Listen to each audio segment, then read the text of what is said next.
बाहरी प्रेरणा, external motivation. बाहरी प्रेरणा बाहर से हासिल होती है। बाहरी प्रेरणा के उदाहरण हैं पैसा, सामाजिक मान्यता, प्रसिद्धि और भय।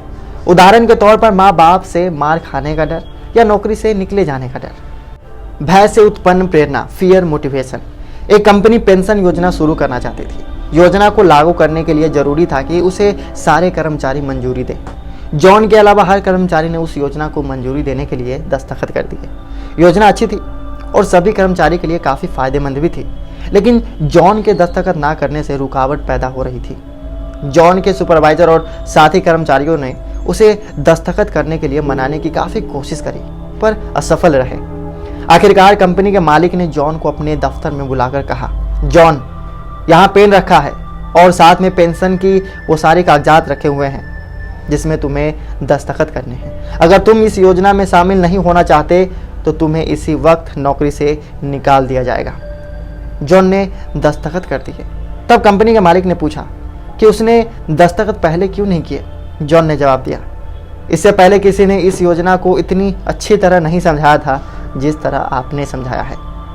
अक्सर देखा जाता है कि शिकार शिकारी को चकमा दे देते हैं। वजह यह होता है कि शिकारी अपना भोजन जुटाने के लिए दौड़ रहा होता है, जबकि शिकार अपनी जान बचाने के लिए दौड़ रहा होता है। भय के कारण उत्पन्न होने वाली प्रेरणा के ये फायदे हैं। इसकी वजह से काम जल्दी पूरा हो जाता है। कम समय पर पूरा काम हो जाने पर नुकसान भी नहीं होता। थोड़े समय के लिए इंसान की काम करने की शक्ति बढ़ जाती है। हम इतिहास में पढ़ते हैं कि पिरामिड को गुलामों ने बनाया था।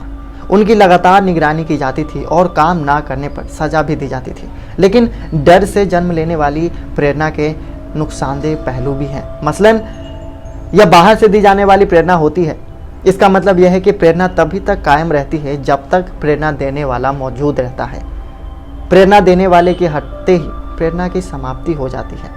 यह तनाव पैदा करती है। सीमित काम करते हैं जिससे जान बची रहे। आखिरकार काम करने की शक्ति घट जाती है। यह रचनात्मक को खत्म कर देती है। लोग डंडे के डर से काम करने की आदी हो जाते हैं और उनसे काम करवाते रहने के लिए बड़े फिर और बड़े डंडे की जरूरत होती है। जो लोग केवल उतना ही काम करते हैं जिससे उसकी नौकरी बची रहे, वो किसी संस्था के लिए कीमती साबित नहीं हो सकते। एक ग्राहक ने किसी कर्मचारी से पूछा, तुम यहाँ कब से काम कर रहे हो? कर्मचारी ने जवाब दिया, जब से उन्होंने मुझे नौकरी से निकालने की धमकी दी है तब से मैं काम कर रहा हूँ यहाँ पे।